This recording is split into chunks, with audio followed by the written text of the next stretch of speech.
Hey, vinyl community and Depeche Mode fans, alternative rock fans, whatever you want to classify yourselves, whoever might be interested in watching this video. Today, I am going to be doing a ranking the albums video on one of my favorite bands from the 80s, 90s, and beyond. I'm talking about Depeche Mode, who were formed in Basildon, England in the early 80s, 1980, I think it was. They were originally Vince Clarke, who went on to form Yazoo and Erasure, Dave Gahan on vocals, Martin Gore, who was pretty much their keyboard, their main songwriter and arranger, and then you had Andrew Fletcher, who nobody really knows exactly what he does. I read in a biography of Depeche Mode that he pretty much keeps Martin Gore company during the recording sessions, and they kind of go out drinking, and that's kind of the extent of his contribution. But I'm sure it's a little bit more than that, but he's just kind of the most mysterious member, I think, of Depeche Mode. But nonetheless, I'm going to go through their catalog. I got heavily into Depeche Mode in the late 80s and followed them through the 90s. I've seen them in concert 3 times, and I've been following their music since the late 80s, but to varying degrees of interest depending on how compelling their most recent studio album has been. So I'll start with my least favorite album and work my way all the way to the top. They have 14 studio albums, so my number 14 is going to be their most recent release from 2017, Spirit. Just a real boring album, to be honest with you. There's not much memorable about it. Nothing really to get excited about. There aren't any real ear-catching songs, nothing that grabs you, nothing that you want to go back and listen to even a second time. Yeah, I don't know. Going backwards is maybe just because that's the opening track. That's probably the most memorable track for me. The rest of it, honestly, I have no desire to listen to again. It's all right. It's not terrible. They craft fine songs. It's just if you don't remember them, if you don't want to go back to them, if you weren't interested enough to listen a second or third time, what does it matter anyway? So Spirit, I'm glad they're still putting out albums, I guess. I just wish they were a lot more interesting. Number 14, on the flip side of the spectrum, I'm going to pick their first album, Speak and Spell, from 1981. It's a good album. I don't have anything against this album. I think Vince Clarke is a great pop songwriter. You got the singles, which were Dreaming of Me, Just Can't Get Enough was probably the most popular track off of this, but there's some other decent tracks on here also. Tora Tora Tora, I think, is a cool track. Boy Say Go is a little too dated for me, too much 80s. It's fine, it's catchy. I certainly remember the songs more than I do anything that was on Spirit, but it's a little, I don't know, a little too early 80s for me, and I like Martin Gore's songwriting much better than I do Vince Clarke's. So there you go. Sounds of the Universe from 2009. I really like the lead-off track in Chains. Hold the Feed, I think, is pretty good. Little Soul, I love that track a lot.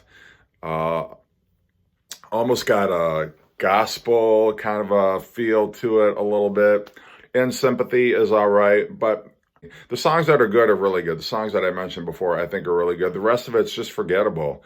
I hate to say that about Depeche Mode, because the songs that I really like from Depeche Mode, I like a lot, but they can put out some mediocre stuff, and it's not bad, but it's not great, and it's not songs that I want to return to again and again like some of their earlier stuff. It's a passable album. Same could be said for Delta Machine from 2013. With this album and the album before, Sounds of the Universe, I think it just suffers from the fact there's too many songs and not enough of them are good. You got 13 tracks on Delta Machine. You've got 13 tracks on Sounds of the Universe. Compare that to Violator, where you had 9 songs. It's just a little too much. And Not enough of it does anything for me. I saw them on the Delta Machine tour. Fortunately, they played a good selection of their earlier hits and better album tracks, but Delta Machine is just so-so. The only tracks really that stand out for me are Welcome to My World, I think is fine. Angel is pretty good. Should Be Higher, I like a lot. The rest of it, couldn't hum the tune, couldn't tell you a lyric, couldn't remember really much about it. It's just kind of boring, bland, whatever. I mean, I appreciate the fact that they come up with an interesting beat here or there, but Martin Gore just seems to, over time, have lost his knack for writing catchy melodies, catchy hooks. There's flashes of it here and there in their later albums, their 2000 albums, but not enough of it, and it really bums me out. Exciter from 2001. This is really when the first kind of alarm bells started going off for me, like, hey, this album is kind of weak. It really did not have the consistency of the Depeche Mode albums that I had been accustomed to. And they had a great string of albums up to this point, but with Exciter, I was not excited. I listened to it and I thought, oh, geez.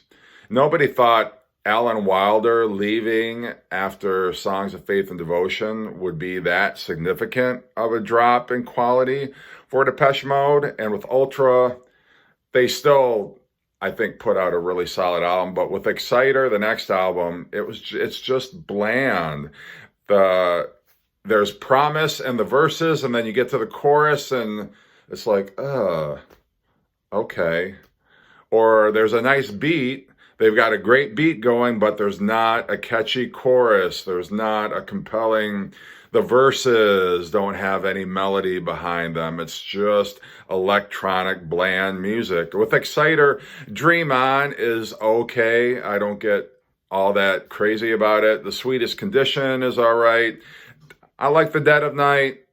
Kind of a weird topic, zombies for Depeche Mode to cover, but okay. I Feel Loved, I think is good. That's got flashes of classic Depeche Mode. I like the little instrumental interlude, Easy Tiger. I think Goodnight Lovers is fine. The rest of it, meh. There's too much meh. And the 2000 Depeche Mode albums, they don't do a whole lot for me. I just can't get all that enthusiastic about them. A Broken Frame from 1982. This was after Vince Clarke left, so you got the trio of Dave Gahan, Andrew Fletcher, and Martin Gore. Martin Gore now has to come up with an entire album's worth of songs, and I think he rises to the occasion brilliantly. I think Leave in Silence is a great track. My Secret Garden is fantastic. See You is great. The Meaning of Love is awesome. Even a track like Shouldn't Have Done That. There's a story behind it. I love how it's got kind of the child who over time turns into a sociopath, and then it just gets progressively darker as the track goes on, but it's just got kind of almost a music box melody to it that is in contrast to the lyrical theme that's going on. I just love it. I think that's brilliant. The Sun of the Rainfall is cool. A Lot to Like. Satellite is a great track, I think. So there's a lot of hidden gems on A Broken Frame, and I really like that a lot. I think Martin Gore really stepped up to the plate as a songwriter and showed, obviously, that he could lead this band and he was going to do great things. 2005, Playing the Angel. This is the last, I think, truly solid Depeche Mode album for my money. I think A Pain That I'm Used To is a pretty cool song. I like John the Revelator. You've got David Gahan now, who's starting to write songs for Depeche Mode. He wrote Suffer Well, which I think is a great track. Haven't been a fan of much of his solo stuff because it's too much one note. He's not as gifted a songwriter as Martin Gore is. Not a terrible songwriter, but he does his best.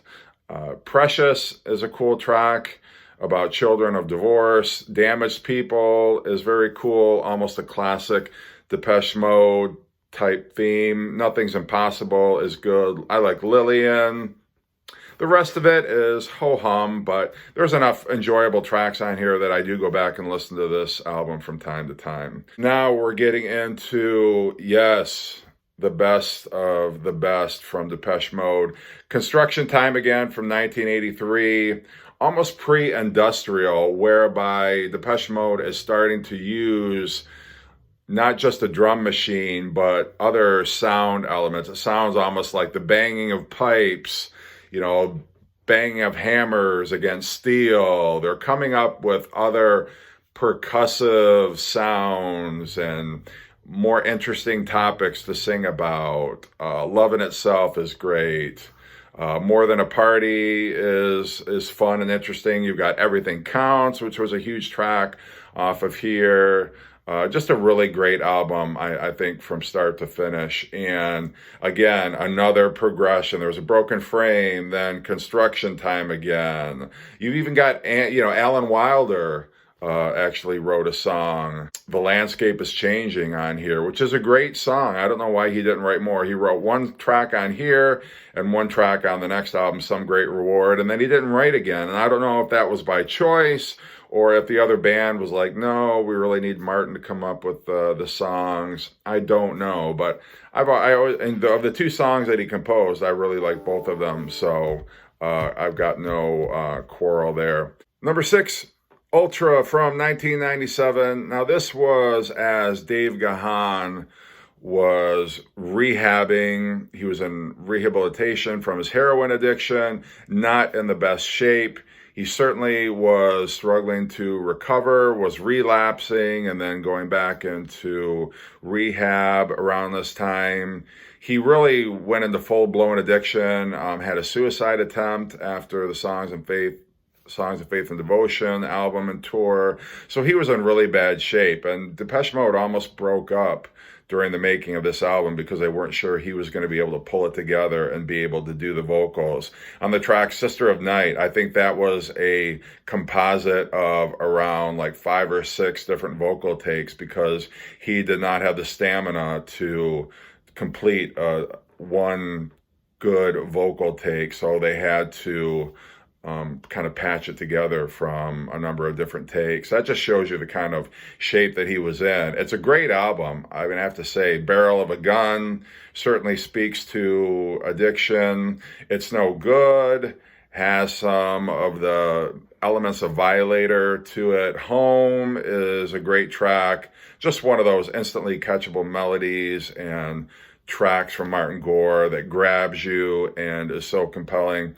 Sister of Night, like I said before, that is still a great track, even though it's cobbled together from a number of different takes. Jazz Thieves, I love those little instrumental interludes that are on this album also. The Bottom Line, I love that track. Just classic Depeche Mode. And it's a solid album, maybe the last solid album that I can listen to all the way through and not get bored or want to skip over some of the tracks. So for me, Ultra from 1997 was the last of the truly great Depeche Mode albums.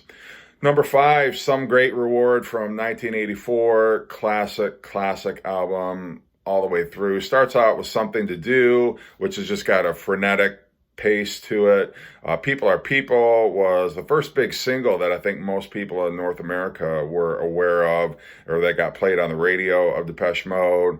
It Doesn't Matter is a great track. Stories of Old I like a lot. Somebody is one of those gorgeous Martin Gore tracks with a sting at the end, but it's very cool. Master and Servant is one of those kind of controversial but very catchy dance tracks. Blasphemous Rumors is on here, which is another Depeche Mode anthem that they still, from time to time, I think go back to in concert. So great album. I think it was the second Depeche Mode album that I ever bought. And I bought all these on cassette when they came out and then gradually got them on CD. But I still remember playing that cassette over and over again because it was so cool. Number 4, Songs of Faith and Devotion. This was the big album to follow up Violator. The pressure was on because Violator had been such a smash. And Dave Gahan was definitely interested in getting into different styles of music. He didn't want this to be Violator Part 2 or a Violator carbon copy. And so you've got the aggression of I Feel You. This was right in the middle of the grunge onslaught also. So you can definitely feel that influence there. Dave Gahan not wanting to use a lot of the drum machine, wanted to incorporate more like stringed instruments and different harder, more aggressive industrial types of sounds onto this album. Walking in My Shoes was a great single. Condemnation, almost a gospel flavored track, which Dave sings brilliantly. Mercy on You, I like a lot. I think that should have been a single. Judas, one of the few tracks that Martin Gore sings, is great. In Your Room, some interesting remixes of that when that was released as a single. I do enjoy that one a lot. Got a great, catchy hook in the bridge and the instrumental part there. One Caress, I think, is great. You got a kind of a menacing string section there, which works very effectively.